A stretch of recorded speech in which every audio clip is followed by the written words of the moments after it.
Bonjour à tous, bienvenue sur le plateau d'Al Janoubia TV, bienvenue dans l'entretien. Aujourd'hui, on va parler avec mes invités de l'impact des troubles qui ont lieu dans les pays arabes, leur impact en Europe, leur impact dans le reste du monde. Et pour m'entretenir, pour parler de cette question, j'ai avec moi Éric Gozlan, qui est le directeur exécutif de l'UPP. Bonjour. Bonjour Éric Gozlan. J'ai Gamal Abina, qui est fondateur du Parti indépendant, et Razqi Shahata, qui est lui le porte-parole de la communauté égyptienne copte en France. Bonjour. Alors, d'abord, aujourd'hui, je pense que tout le monde est d'accord pour dire que ce qui se passe de l'autre côté de la Méditerranée a un impact, en fait, en Europe, sur ce qui se passe en Europe, que l'insécurité là-bas, la transition politique qu'ont connue plusieurs pays arabo-musulmans, depuis notamment 2011 et ce qu'on a appelé les printemps arabes, finit par avoir un impact terrible parfois. On a vu des attentats, les attentats de Paris, les attentats de Bruxelles, en Europe. Alors j'aimerais avoir vos avis les uns et les autres pour d'abord partager avec nous, avec téléspectateurs d'Al Janoubia, vos analyses et aussi voir un petit peu ce qui pourrait être fait, quelles solutions, quelles perspectives on peut imaginer.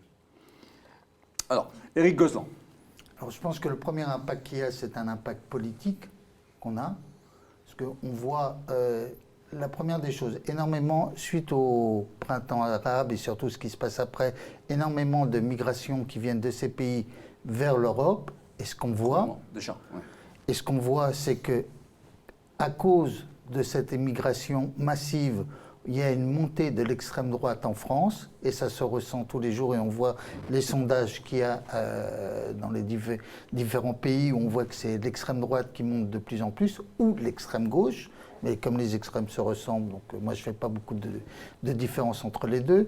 Je pense que le deuxième impact est aussi important, qui est l'influence des pays étrangers sur les islams nationaux, l'islam de France, l'islam en Belgique ou dans les pays, même si en France on voit que par exemple le prochain président du CEFCEM sera un Turc, mais qui est aussi affilié à Erdogan, donc on voit l'influence qu'il y a entre Erdogan et l'islam de France. Donc c'est vraiment une influence politique, moi je dirais qu'il y a. Gamal Abina. L'impact ne se mesure pas seulement à l'aune de 2011. Ouais. On constate que finalement, les crises moyen-orientales, ça commence avec la guerre d'Algérie. Avant le Moyen-Orient, il y a un impact sur la communauté algérienne de France et maghrébine. Mais on constate qu'à chaque fois qu'il y a une crise importante, alors je vais remonter à 91, la guerre du Golfe, manifestation massive, on est contre. Première guerre du Golfe. Première guerre du Golfe de 91, enfin deuxième guerre du Golfe, parce qu'en réalité, il y avait déjà une guerre du Golfe entre l'Iran et l'Irak. Il ne faut jamais oublier que c'est la troisième guerre du Golfe qu'on a eue finalement. Et donc cette guerre du Golfe de 91, c'est une guerre qui est éminemment, qui a créé vraiment un vrai clivage entre les communautés dites musulmanes, parce qu'on nous appelle musulmans aujourd'hui, à l'époque on était maghrébins, et le reste de la population. Mais ce n'était pas un partage aussi frontal que ce qu'on a aujourd'hui, parce que ça restait quand même périphérique. C'est-à-dire qu'il y a une réaction du cœur, mais il n'y a pas de réaction en termes d'action terroriste. Puis après, il y a eu les questions du fils en Algérie qui est montée, donc les différentes vagues d'attentats qu'on a pu observer en 95. Et ensuite, c'est monté en puissance. Et c'est vrai qu'il y a une identification des populations déshéritées ici par rapport aux questions qui se passent au Moyen-Orient. Donc il y a une sorte de connexion qui s'est faite intellectuelle et sociale, c'est souvent des questions sociales, qui se traduit par quoi? Par des mouvements de révolte, comme en 2005, et puis 10 ans plus tard, des attentats. Ces mêmes révoltés, on les retrouve à poser des bombes ou à se faire sauter avec des bombes. Et ça, c'est un phénomène qui traduit quoi? Qui traduit qu'effectivement, les questions internationales reviennent sur le national.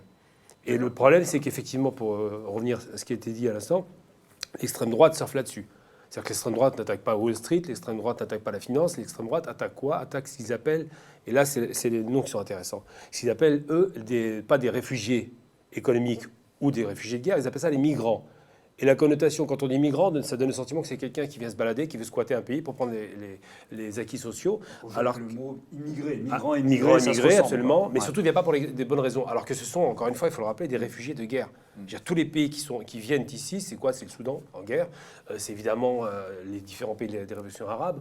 On voit les questions de la Libye, où ça arrive massivement, en Italie, puisqu'il y a une liaison historique. On voit la question évidemment des Syriens qui passent par la Turquie, qui inondent l'Europe. Et tout ça, c'est une question qui est éminemment politique. Et là, l'impact politique, non seulement dont vous parliez, il arrive en Europe, mais il arrive physiquement en Europe maintenant. C'est plus seulement une idéologie.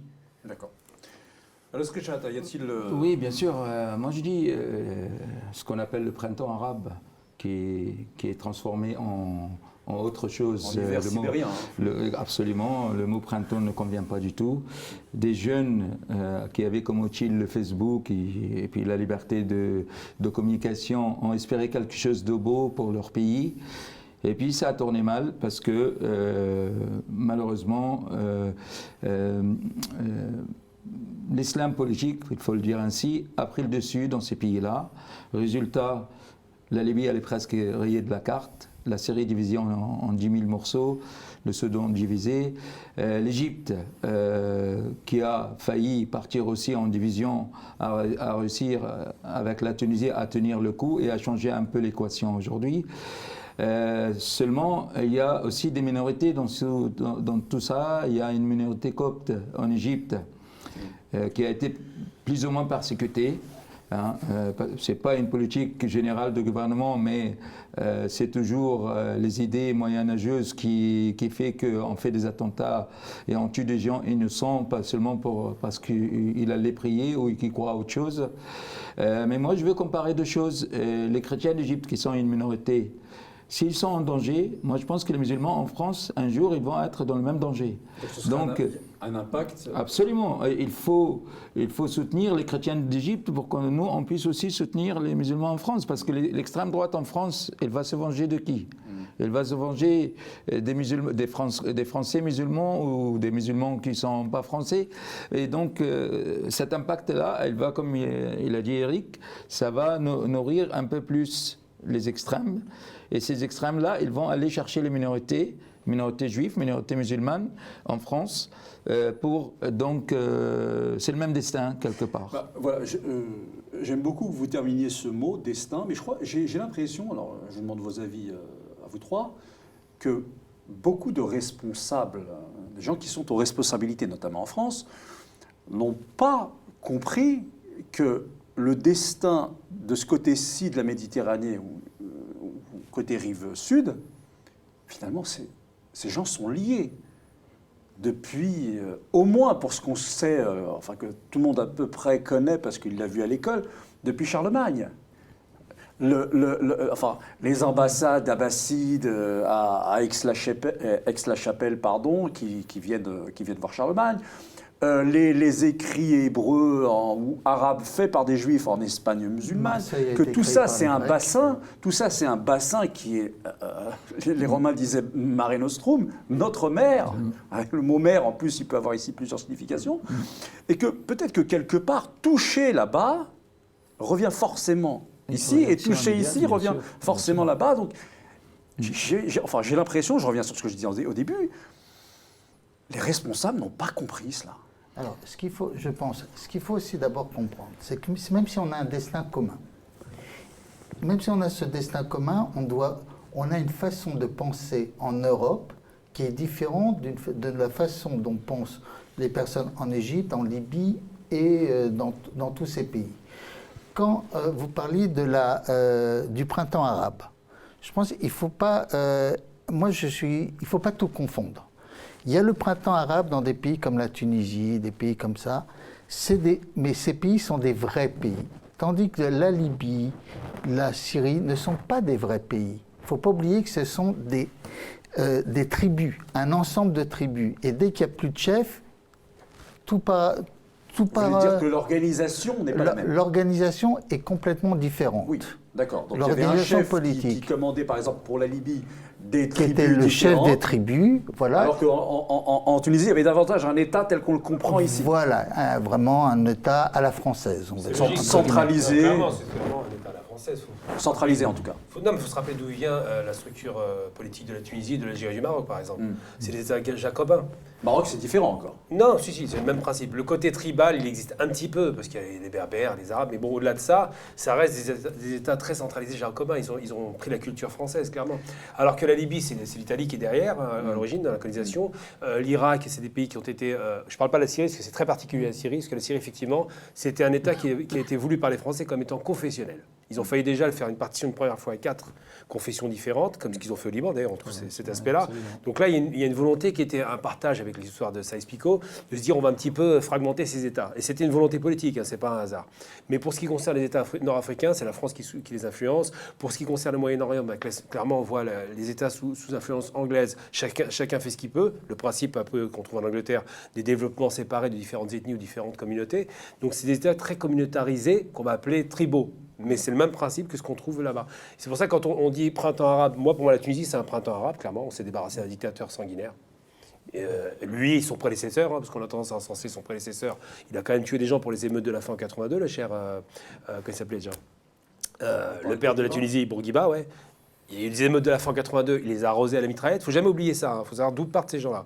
Donc effectivement, il y a un printemps. Après, la Libye, c'est autre chose. Les enjeux ne sont pas seulement locaux, ils sont aussi internationaux. C'est-à-dire qu'on a mis en évidence aujourd'hui que M. Sarkozy a voulu se venger de Kadhafi, parce qu'il s'est fait humilier à Paris. Tout le monde se rappelle de cette histoire de démocratie, des droits de l'homme. Sarkozy dit « je propose à Kadhafi les droits de l'homme et la démocratie », et Kadhafi dit le lendemain « non, il a menti ». Donc cette humiliation, plus les 10 milliards d'accords signés et pas honorés, tout ça, ça a conduit à ce qu'effectivement la Libye soit renversée. Avec des mouvements populaires, on a un petit peu encouragé. Donc c'est un peu ce qui se passe comme en Syrie aujourd'hui. En Syrie, il y a effectivement au départ, j'ai un copain, un journaliste qui était là-bas, qui a vu le massacre de la population par les snipers de Assad, parce que Assad, il est coutumier du fait. Son père, en 82, avait déjà bombardé sa population et il n'y avait personne là, à ce moment-là.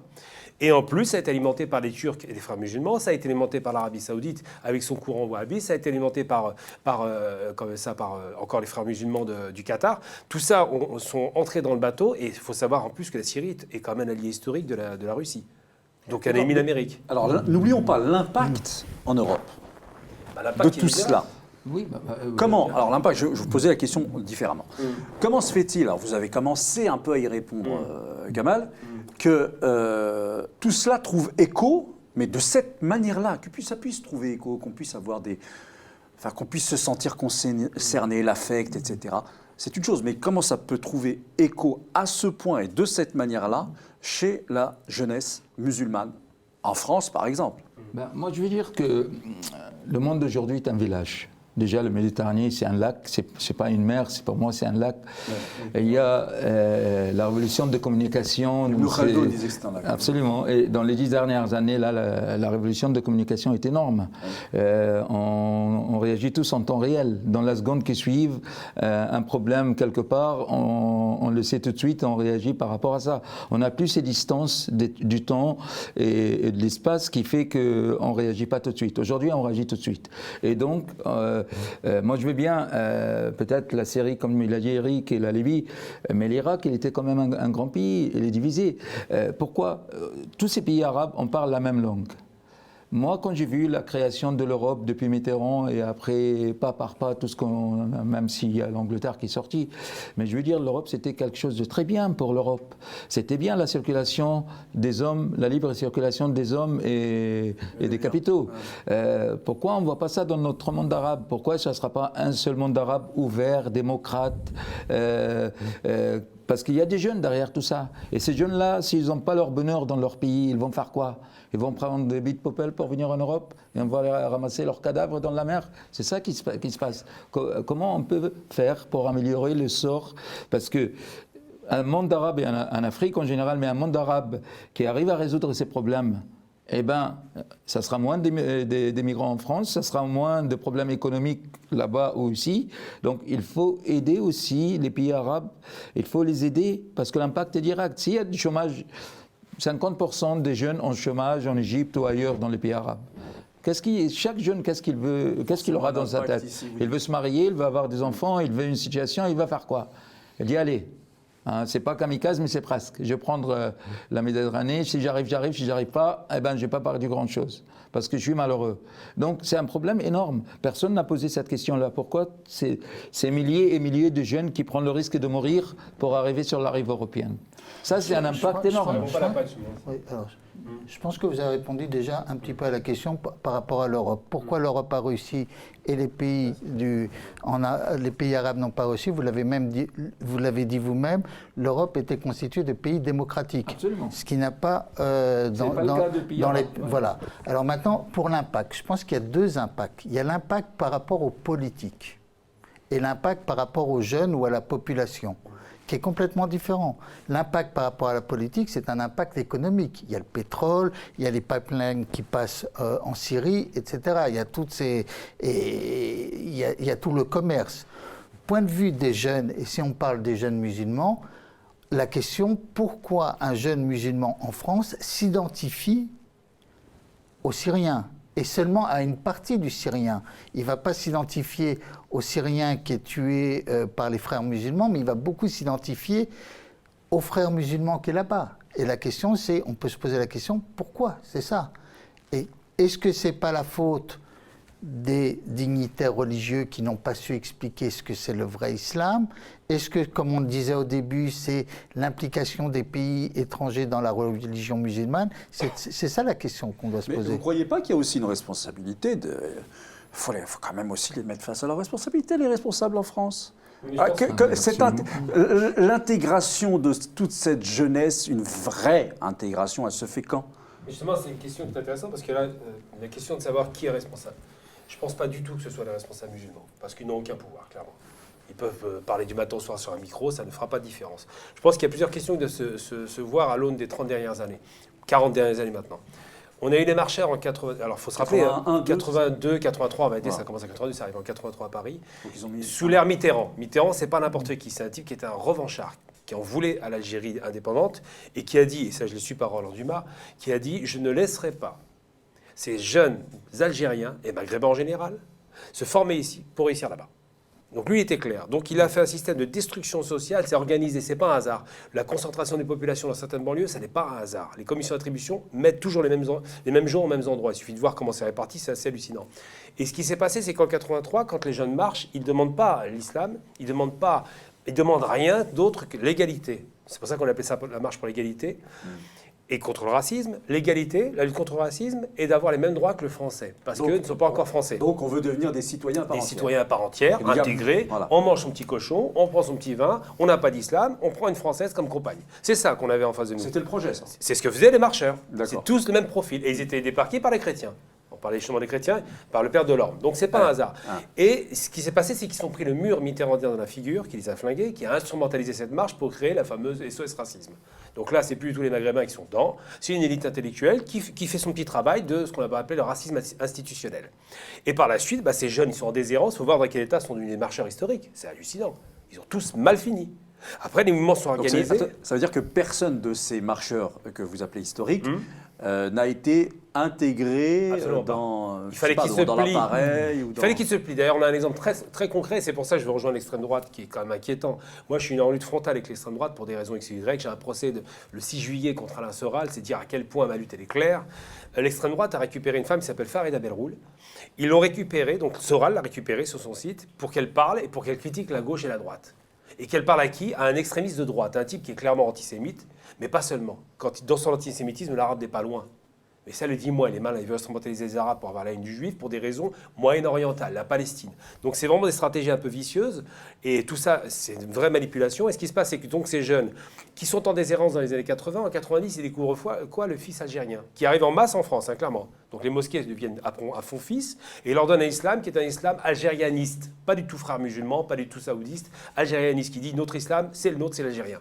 Donc on a toutes les filles voilées noires, enfin le truc vraiment, le mode fils, c'est très puissant, et après le fils se fait casser en Algérie, et c'est les frères musulmans qui prennent le relais derrière, avec les frères musulmans d'un côté, et de l'autre côté, les wahhabistes. Donc on a vraiment des gens de l'extérieur, des États extérieurs, qui ont une influence directe sur la gestion de l'islam. Mais à la limite, c'est pas ça le problème. Le problème, c'est que si ces gens se foncent là-dedans, c'est qu'il y a un déficit social. C'est ça le problème. C'est-à-dire que là où la nature a horreur du vide, là où il n'y a plus personne pour parler, eux, ils sont là. Et c'est pour ça que c'est monté en puissance et qu'aujourd'hui, on a des extrémistes qu'on connaît. Alors, on va rebondir là-dessus.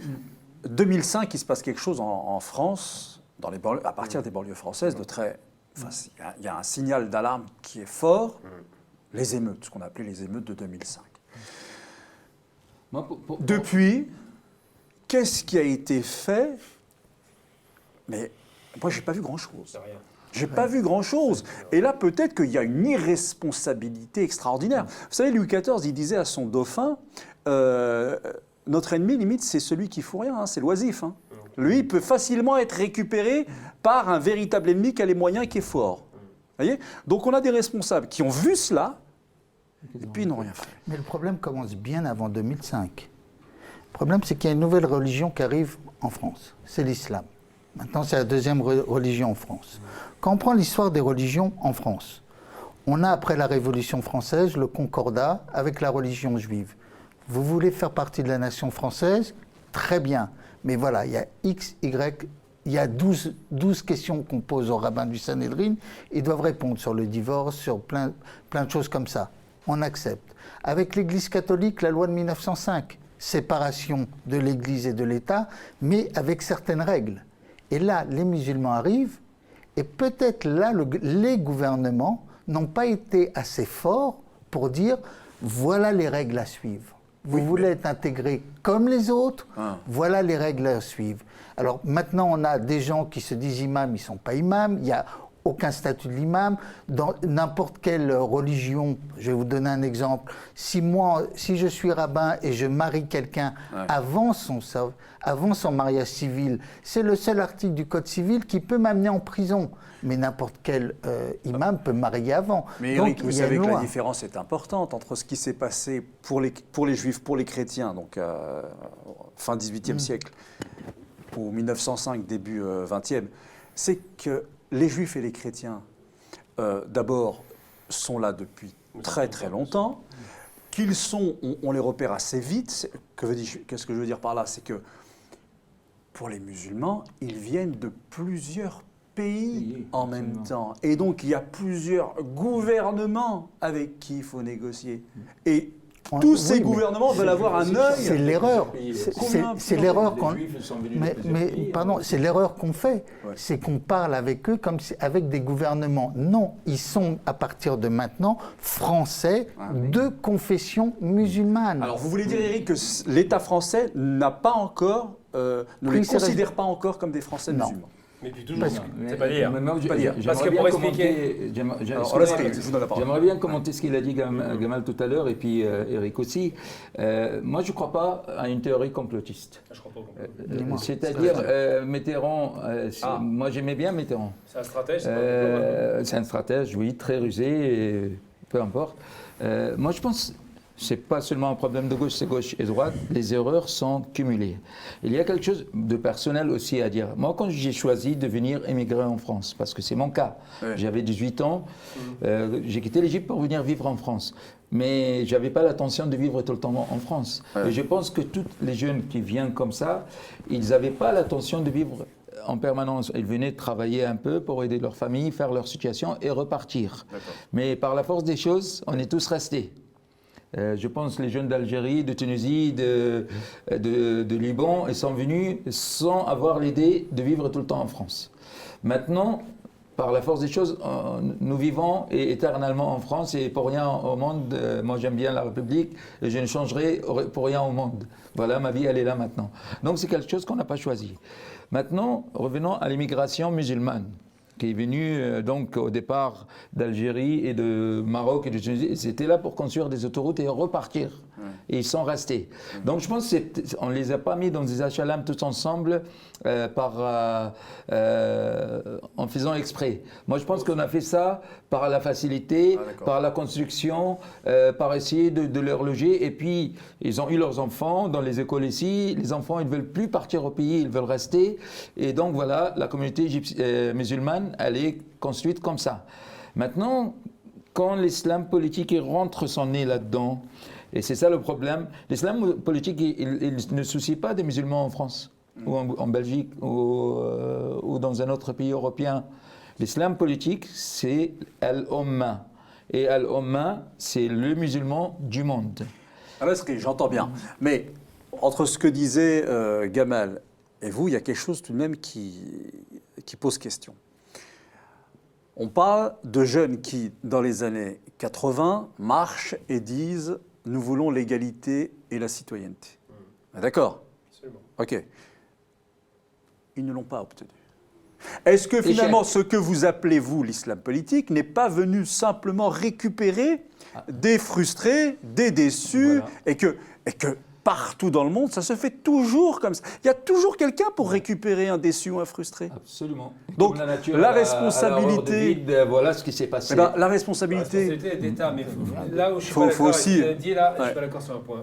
Je donne vraiment, là, je suis très précis parce que j'attaque souvent les élus pour ça. Je dis, vous êtes les premières personnes qu'on devrait poursuivre pour avoir organisé de façon criminelle ces concentrations de population, c'est les commissions d'attribution de HLM. Je veux dire, vous allez à Mantes-la-Jolie, désolé, c'est marocain.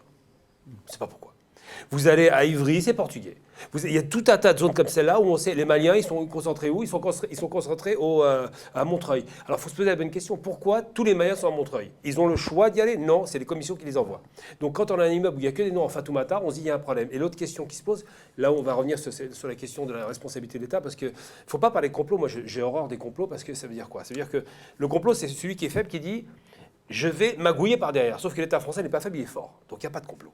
Il est clair, quand Mitterrand dit « je ne veux pas que cette communauté s'organise », il le fait sciemment. Ce n'est pas Mitterrand qui me le dit, c'est Roland Dumas qui reporte. J'ai eu l'occasion de discuter avec lui, il était clair. Mitterrand, il avait une revanche à prendre, mais Mitterrand est coutumier du fait, c'est pas d'hier. Je veux dire, Mitterrand, c'est quand même quelqu'un qui était méchamment campé sur ses positions. Sur la question, par exemple, de la Seconde Guerre mondiale, quand Mitterrand garde un ancien criminel qui a quand même fait la rade du Veldiv et qui a participé à tout un tas de choses, enfin tout un tas de choses un peu crasses sur l'histoire française, et qui dit on ne demandera pas pardon, Mitterrand, c'est ce qu'il fait. C'est quand même pas n'importe qui, c'est un personnage historique, il n'est pas complotiste. Le complotiste, c'est le faible qui fait ça. Donc moi, je ne crois pas au complot, je pense aux stratégies. Et maintenant, sur la question de la question sociale, puisqu'on parle de questions sociales, quand on abandonne des populations avec, et je le rappelle, ce que j'ai dit une fois à Le Pen, 40% de chômage en banlieue, c'est pas 10% national, c'est 40%. Qu'on ait ou pas des diplômes, on n'a pas de travail. Quand quelqu'un n'a rien à perdre, pas de travail, donc pas de logement, donc pas de mariage, donc pas de vie. Ben, ce type, il fait quoi à un moment donné ? Il vient avec sa petite bombinette, il va au Stade de France et il se fait sauter. Sauf que ce n'est pas un produit de l'extérieur, c'est des Français, ils sont nés ici. Ils n'ont aucune référence, ils ne parlent même pas l'arabe pour la plupart du temps. Ils ont vu 2-3 vidéos sur Internet, ça les a chauffés, ils y sont allés. Et ce qui est incroyable, c'est l'islamisation éclair. On parle d'extrémisme du jour au lendemain, mais qui ne parle même pas l'arabe, il se fait sauter avec une bombe, il n'a pas lu le Coran, il se fait sauter avec une bombe, il y a un problème. Donc la question, elle est quoi ? Elle est éminemment sociale et la responsabilité politique. Alors on va revenir sur Sauf lui, 2005. il ne va pas sauter sa bombe en disant j'ai pas du boulot, je vais Mais exploser non, une bombe. il va se donner un prétexte. Il va donner un sens Oui, un prétexte. religieux dans l'histoire. Un prétexte. Et donc c'est ça le. Ça s'appelle un prétexte. Pour parler de 2005, prétexte, il si ne faut tu jamais veux. oublier 2005. Moi, je tiens quand même à le rappeler parce que j'ai aucune sympathie pour le personnage. Je suis heureux qu'il ne soit plus dans la course pour la présidentielle. C'est M. Nicolas Sarkozy. Il a mis le feu aux banlieues de façon insupportable. C'est vraiment de la part d'un homme politique qui aurait dû avoir de la mesure. Le ministre de l'Intérieur dit quoi ? Vous voulez qu'on vous débarrasse cette racaille ? Vous voulez qu'on les nettoie ? Il voulait nettoyer Karcher. On nettoie quoi, Karcher ? On nettoie la crasse. Et les gens ont compris. Nous sommes donc la crasse de la France. Et il a mis le feu aux banlieues et c'est le Premier ministre qui a calmé le jeu en mettant les lois, bizarrement, de couvre-feu qu'on avait appliquées en Algérie. Donc là, il y a une question politique. L'homme politique met le feu. Ils essaient de calmer le jeu. Pas un centime n'est donné dans les banlieues. Ils n'ont rien fait pour les banlieues, à part un plan un peu une barbouille sur les murs avec le plan Borloo. Mais il n'y a pas eu la question sociale est pareille, il n'y a pas de travail. Alors évidemment, c'est une question nationale, mais en banlieue, c'est exacerbé. Alors, voilà. D'accord pour... enfin, j'entends ce que vous dites sur la question sociale. Je trouve que c'est important qu'on relève cette question sociale. Et pourtant, moi, je ne suis pas encore satisfait de tout ce que j'entends par ailleurs sur cette question sociale. Je vais vous dire pourquoi. Enfin, je vous pose la question. La famille malienne, ça existe. Au Mali, vous allez au Mali, il y a des familles maliennes. Vous allez en Algérie, il y a des familles algériennes. La famille tunisienne, ça existe. La famille, etc., etc. Ben, la famille malienne, elle n'apprend pas à ses enfants à gober n'importe quoi. Il y a une façon de grandir, il y a une éducation qui est donnée, il y a une façon de voir le monde. Pourquoi, en France, ça se passe mal ? C'est pour ça que, Gamal, je pense, moi, que la question de mettre, alors dans cet immeuble, il n'y a que des Maliens, ça ne peut pas être un problème en soi. Parce que vous allez à New York au début du 19e siècle, voilà, Les Irlandais arrivent, ils sont dans le quartier des Irlandais. Les Juifs sont là, ils sont dans le quartier, etc. Et c'est comme ça. Et ensuite, ils réussissent et ils partent ailleurs. Mais fabriquer des lieux où il y a des communautés qui évoluent dans un premier temps parce qu'elles sont récemment installées dans un pays, c'est partout pareil. C'est pas nouveau. Mais là, ça s'est mal passé. Alors, En fait, tu poses... Éric. Oui, alors Gamal, moi je ne vais pas être tout à fait d'accord avec vous. Pas tout est le social. Quand on prend Alors là, le par exemple, c'est ce que je dis, que tout n'est pas social. Quand on prend les djihadistes, les gens qui veulent partir en France, faire le djihad, déjà, on a 50% qui ne sont pas musulmans. Ça, c'est vrai.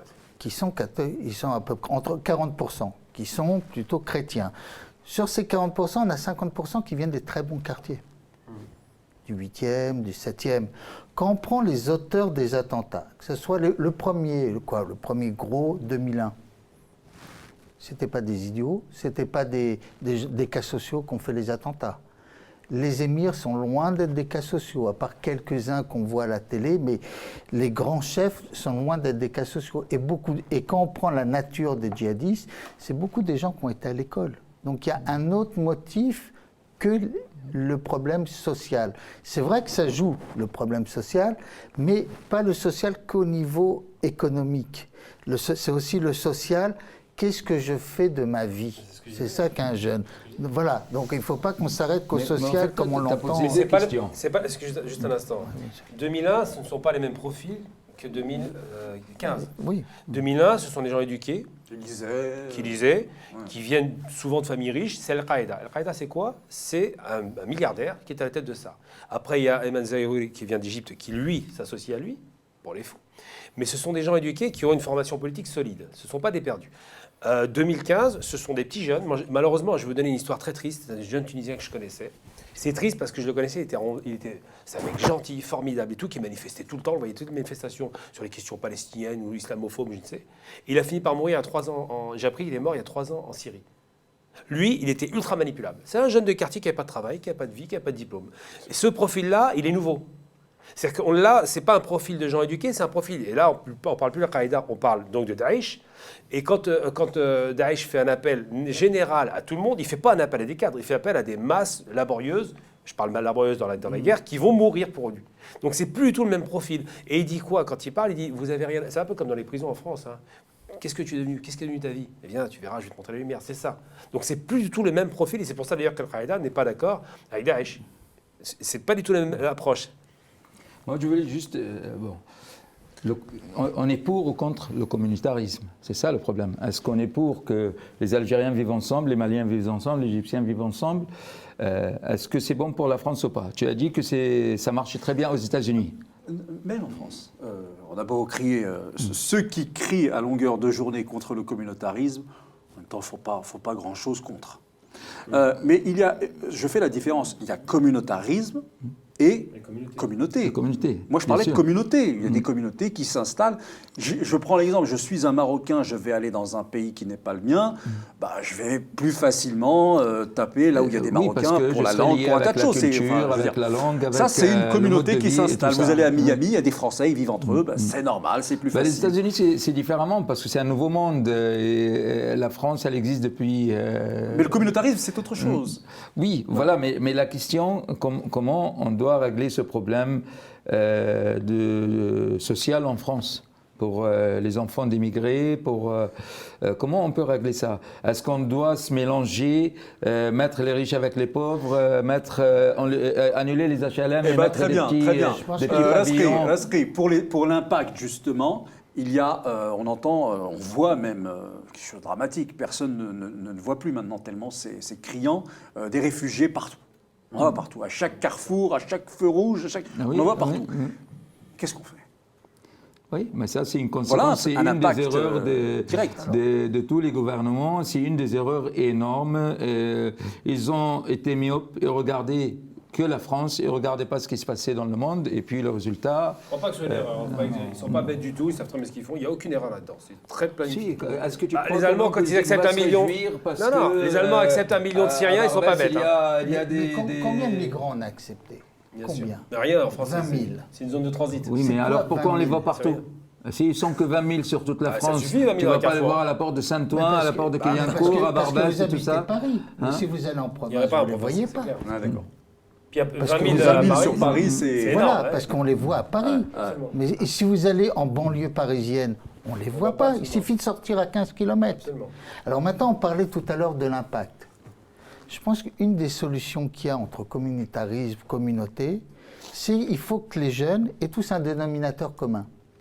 Qu'on soit juif, musulman, catholique, athée. Le dénominateur commun, c'est la République. La République.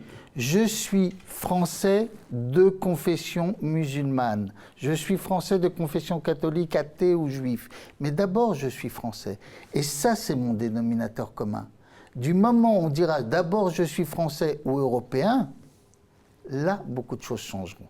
Je suis français, mais... Je suis Ou européen. ou européen. Ah, d'accord. Et après, de confession XY, là, beaucoup de choses Et changent. puis l'éducation, on n'a pas parlé. Il faut apprendre à nos enfants d'aimer la République. Moi, je Donc, le dis pense comme qu'il ça, faut apprendre à aimer la cruellement, République, mais il faut c'est que la comme ça République soit qu'il faut aimable. faire. Je pense qu'il faut Comment la République soit aimable parce que je prends un exemple très concret. Alors, je reviens encore sur les questions de quartier, puisque je connais bien la question. Il y a une éducation à faire pour la police aujourd'hui. Il faut arrêter de délirer. Les policiers se comportent, certains, pas tous, se comportent extrêmement mal. L'affaire de Théo, qui a été violé quand même, on parle d'un viol, on parle pas de n'importe quoi. Un policier, un détraqué mental, a violé un jeune. Donc, si l'approche avec la police, si on revient pas sur la... là-dessus. Non, non, non, c'est non, toujours l'enquête, c'était- il n'y a non. pas eu de jugement encore. Les- donc il y a- tant les qu'il n'y a faits pas de établis, jugement, c'est qu'il est bien- On ne connaît pas la vérité Non, encore. les faits établis, c'est qu'il a bien pris un objet qui s'appelle un tonfa. Ouais. Il a bien pris, enfin une matraque, je crois, c'est une matraque. Il a bien pris une matraque, il s'est bien trouvé à l'hôpital, 10 cm de déchirure, ça c'est établi. Maintenant, de savoir si c'était intentionnel ou pas, Voilà, ce sera dit c'est plus ça tard. la Mais question. il n'en demeure Voilà. pas moins qu'il n'y a pas un Français, puisqu'on parlait de Français issus de banlieue, qui n'est pas inquiet lorsqu'il est contrôlé par un policier. Ça, c'est un problème. Et le problème, c'est que Sarkozy, encore une fois, ce grand monsieur Sarkozy, a retiré la police de proximité qui cassait cette frontière entre le flic et le citoyen. Aujourd'hui, la police, c'est plus des gardiens de la paix, c'est les forces de l'ordre. Rien que le mot dit tout. Donc aujourd'hui, la police pose problème et la police, c'est le premier lien entre l'État, le lien direct, je parle d'ordre, on parle de hiérarchie, entre l'État et le peuple. Donc ça, c'est la question. Ensuite, la question de, juste pour Moi, finir, je- la question Oui. des communautés. Le problème de la France, c'est qu'il n'insère pas, je ne parle pas d'intégration, mais d'insertion, il n'insère pas les gens qui viennent de l'étranger. Il devrait y avoir, comme au Canada, un stage de 6 mois pour apprendre la langue. On commence déjà par la langue. Ensuite, il faut sortir du piège. Tout à l'heure, je critiquais ce système de commission d'attribution parce que les commissions ne demandent pas aux gens où vous voulez aller, elles les mettent là où ils sont. Ce n'est pas du tout un choix de la part des Maliens ou des Sénégalais ou des Algériens. Et la question de l'éducation est prioritaire. Et le problème, c'est que moi, j'ai connu une France qui était une France mixte. Une France où il y avait une mixité sociale. Et nous, on s'identifiait à ceux qui réussissaient. Et ils venaient pas d'Algérie, ceux qui réussissaient, parce qu'on était pauvres, il n'y avait pas illettrés. Ils étaient français, portugais, espagnols. Et c'est comme ça qu'on est monté. Et aujourd'hui, on a fait une fabrique de ratage. C'est-à-dire que non seulement on les a concentrés, mais en plus, on leur a donné des établissements qu'on a appelés les ZEP, qui sont des établissements pour rater. Et qui va en ZEP? Eh ben, c'est les profs qui ne veulent pas y aller. Donc la conséquence de ça, c'est pas d'éducation, un rejet, une exclusion sociale et la police pour casser tout. Donc tout ça, ça participe Moi, de je la veux quand même tension. commenter, Gamal, tu parles de la police. Je ne sais pas si tu as vécu beaucoup en Algérie ou pas, mais moi, si je compare la police française avec la police égyptienne, je dirais que la police française, c'est du gâteau à côté. C'est pas pour critiquer la police égyptienne avec tout le respect que je leur dois, mais je veux dire, moi, j'ai subi, j'ai vu, j'étais contrôlé ici, là-bas, j'ai vu des... Et puis, donc, moi, je me mets à la place d'un gardien de la paix en France. Il est armé. En même temps, il a une pression. En même temps, il a double responsabilité. Il doit donner le meilleur de lui-même déjà contre quelqu'un qui interpelle ou quoi que ce soit, et en même temps, il a peur de faire des erreurs. Et puis la peur, c'est quelque chose qui se transmet de l'un à l'autre. Un contrôle, il peut très très mal passer parce que le jeune, il a peur de policier, mais le policier aussi, il peut avoir peur du jeune. Donc, est-ce que vous êtes en train de dire là que il y a un impact de ce qui se passe là-bas dans la relation entre la jeunesse et la police? Moi, je pense que tout est lié. Quelque part, tout est lié. On ne peut pas dire, on peut pas écarter quoi que ce soit. Je répète que nous vivons tous dans un seul village et ce qui se passe dans un endroit de l'autre côté de la Méditerranée, on peut le choper tout de suite ici et vice-versa. Non, mais un policier, d'abord, doit respecter le droit. C'est la Absolument, première, bien c'est sûr. la Et un première citoyen, chose qu'on les les citoyens aussi, les demande. deux, oui. Et il n'a pas tutoyer une personne parce qu'il est, Absolument. il est black ou parce qu'il est maghrébin. Absolument. Mais il y a aussi, il faut retourner aussi la chose, c'est est-ce que quelqu'un qui habite dans le 7e arrondissement à Paris peut aller à Mantes-la-Jolie en toute sécurité? dans les banlieues, dans certaines banlieues. Je ne pense pas. Non, ça, je ne suis pas d'accord avec ça. Moi, Je ne suis pas d'accord avec ça parce que le problème de la banlieue, c'est pas. Là, ça devient. Je suis désolé, hein, c'est une caricature. On n'est pas dans une jungle. Je veux dire, on va à Aubervilliers, n'importe où. La seule chose qu'on risque si on se balade avec le portable à l'oreille comme ça, c'est de se faire voler un portable. Mais ça, c'est encore une fois. Aussi. Oui, voilà. Mais pour le reste, un Européen c'est parce que là, ça fait référence au racisme anti-blanc contre lesquels je suis totalement opposé. Il n'y a pas de racisme anti-blanc. Il y a une jalousie sur la question du blanc. Social? Non, c'est une jalousie. Je veux dire, un pauvre qui voit un riche, et ben le riche, souvent, il a de l'argent. C'est social. Donc la jalousie n'est pas du racisme. Le racisme, c'est un référentiel qu'on a connu dans les années 30, de se dire mon peuple est supérieur à ton peuple. Je ne crois pas qu'un Algérien ou un Marocain ou un Tunisien ou un Sénégalais qui voit un Français qui le traite de sale Gaulois ait le sentiment qu'il est supérieur. Je crois qu'il a la rage parce qu'il n'a pas la même condition. Et preuve en est, je donne un exemple très concret. Je connaissais quelqu'un d'extrêmement raciste qui n'aimait pas du tout les Français. Ah, les Gouards du matin au soir. Puis un jour, cette personne s'est mariée avec un Français. Et bizarrement, toutes ces idées reçues ont disparu. Donc, ce n'est pas une question raciste. Par contre, la question de l'approche policière, je ne suis pas du tout d'accord sur un point. Le type qui est né en banlieue ici, qui vit en banlieue ici, et moi j'appelle ça un système carcéral, la banlieue, parce qu'on en sort difficilement. Quand il est contrôlé par un policier, il y a le tutoiement. Donc il n'y a pas de respect de la loi. Ensuite, il y a la peur. Et c'est vrai que la peur se transmet, là je suis d'accord. Mais surtout, il y a un rapport qui est particulier. Il ne connaît pas le policier d'Algérie, du Maroc et de Tunisie. Il n'a jamais entendu parler de ce policier. Il a vu que le policier français. Donc son référentiel, il est unique. C'est le policier de la République. Donc là, on a un souci par rapport à ça. Et ces tensions qui existent aujourd'hui, elles ne sont pas anodines. Par exemple, un truc tout bête. Aujourd'hui, malheureusement, les mots sont importants. On a fait migrer une discussion racialisante, le racisme, vers une discussion soi-disant de théologie ou de critique de la religion. L'islamophobie, le mot magique. Sauf que moi, je dis toujours à ceux qui parlent d'islamophobie, ça n'est pas un racisme, ça n'est pas un problème avec le religieux. Derrière le musulman, on voit l'arabe. C'est ça le problème. Parce que si le musulman, et d'ailleurs c'est vrai, les Turcs ne sont pas inquiétés sur l'islamophobie, les Maliens pas inquiétés, bizarrement, un Chinois ne sera pas inquiété, mais le Maghrébin, il est inquiété. C'est lui qui prend ça. Il a le sentiment d'être attaqué dans sa maghrébinité. Donc l'islamophobie dont on parle, c'est bien un racisme déguisé, parce qu'aujourd'hui, on ne peut plus dire ça à l'arabe. C'est tout. Donc c'est pour ça qu'il faut vraiment faire attention aux mots et termes. Comme tout à l'heure, migrants avec réfugiés, racisme, islamophobie. Jamal, je veux dire, après le Bataclan, si quelqu'un il sort pour parler d'islamophobie, moi je trouve ça indécent. Je veux dire, quand il y a des morts, quand le fantasme est devenu une réalité, quand on a tué les gens, et on les a tués en disant Allahu Akbar. Donc, même si la majorité des musulmans sont contre ça, l'assassin qui a fait ça, il a utilisé le mot Allahu Akbar. Qu'est-ce que tu veux des victimes en face qui a vu son sang de son fils par terre? Tu veux une lune de miel, après il va avoir une lune de miel avec l'islam? Non, c'est pas ça, je fais référence, je parle de... Mais c'est ça l'islamophobie. Non, c'est pas ça. Il a vu la mauvaise image qu'on lui a mis par des gens mal intentionnés. On a tué son enfant et on va aller lui dire ah monsieur vous êtes islamophobe. Non, c'est pas non, là c'est dire, caricatural. que souvent on confond le musulman avec l'arabe. Voilà, c'est ça. Oui, d'accord. Voilà. Quand Le Pen par exemple dit je suis Mais moi je suis porteuse arabe, des je suis pas musulman par exemple. Voilà. Oui, c'est pour ça. Mais quand Le Pen dit par exemple moi je suis porteuse des valeurs de la République, c'est moi qui défends la laïcité, elle défend pas la laïcité, elle veut pas d'arabe, c'est tout, c'est clair.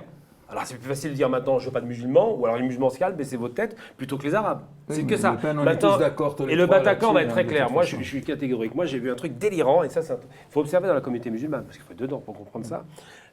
Quand il y a les attentats au Bataclan, ma compagne était en panique. Pas parce qu'elle était contente, au contraire, elle trouve ça dégoûtant de tuer des gens à terre et tout, c'est infâme, il n'y a pas à discuter. Elle était en panique parce que qu'est-ce qu'on va prendre à nouveau? La peur, c'est la punition collective. Sauf que ça, et moi j'aime bien renvoyer au passé, dans les années 30, quand Herschel Greenspan va tuer l'ambassadeur allemand, enfin l'associé de l'ambassadeur allemand, quand il va tuer ce monsieur, il y a la nuit de cristal le 9 novembre 38, où tous les Allemands, beaucoup d'Allemands, vont brûler 200 synagogues, vont massacrer des juifs, vont les tuer dans la rue. Enfin, je crois que c'est 2500 synagogues, un chiffre faramineux. Tous les Allemands tapent sur ce qui est perçu comme l'étranger, le juif. Donc, Gamal, là, je suis vous d'accord. seriez en train de nous dire, là, par exemple, que ce qui se passe, cette atmosphère un peu, enfin, attentat, etc., peut avoir comme impact une attaque contre la communauté musulmane en Europe. Ça pourrait avoir lieu, On ça a risque déjà ça. eu. Ça a déjà eu lieu. Non, mais on risque ça à grande échelle? Ça a déjà eu lieu au niveau des tags, des mosquées, beaucoup de mosquées taguées. C'est à petite échelle, mais est-ce qu'on risque ça Alors, à grande échelle? Vous parliez de 2500 synagogues. Alors là, non, on n'est pas là parce que cristal. ce qui me rassure, c'est qu'aujourd'hui, les gens sont éduqués, les Français sont éduqués, c'est formidable, on a vu les sondages. Ils ne confondent pas des caricatures extrémistes avec des musulmans, ça c'est vrai. Mais il y a des courants radicaux d'extrême droite qu'on connaît, comme les identitaires qui commencent à monter en puissance, qui eux ont décidé de faire l'amalgame. Et le problème, c'est que ceux-là, un jour, vont passer à l'acte. Il y a encore un cinglé qui dit qu'il allait. Alors, lui, il a fait un mélange à dormir debout. Il est d'Orès, il va virer les musulmans, Israël a raison de taper. Enfin, il a fait un discours délirant. Mais ce monsieur, qui en plus est un antisémite notoire, fait croire qu'il est pour, en gros, une sorte de reconquista européenne contre les territoires perdus de la République. Tous les livres qui sortent et qui font un carton aujourd'hui, c'est pas anodin. Je veux dire, quand Zemmour fait un carton parce qu'il est en train de se réclamer de Napoléon, de Gaulle, je ne sais qui, contre les musulmans, encore une fois, c'est une instrumentalisation. C'est pour ça que je dis, il ne faut pas tout mélanger. Évidemment qu'on condamne des meurtriers qui ont tué des gens, qui sont un spectacle, c'est Oui, inadmissible. mais je dis, parler d'islamophobie en ce moment-là, est-ce que ce n'est pas un peu une insulte à la mémoire de ces victimes? Non, c'est pas là-dessus, parce que quand on parle de judéophobie ou d'antisémitisme, c'est pas parce qu'Israël va balancer des bombes à Gaza que je vais détester les juifs. Il faut arrêter de délirer. On peut pas faire ça. Moi, je ne suivrai pas une crapule comme Sorel, excusez-moi pour le terme, mais c'est le terme dédié. Je ne suivrai pas ce type-là qui me dit « Ah, il tape les Palestiniens, il faut que tu n'aimes pas les juifs comme moi. » Mais jamais de la vie. Moi, j'ai aucun problème avec les juifs. C'est pas les mêmes questions.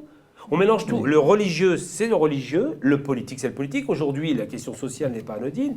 La question raciale, j'aime pas le terme, mais c'est le terme dédié que l'extrême droite utilise à 25% dans les sondages aujourd'hui. Cette question-là, elle est centrale.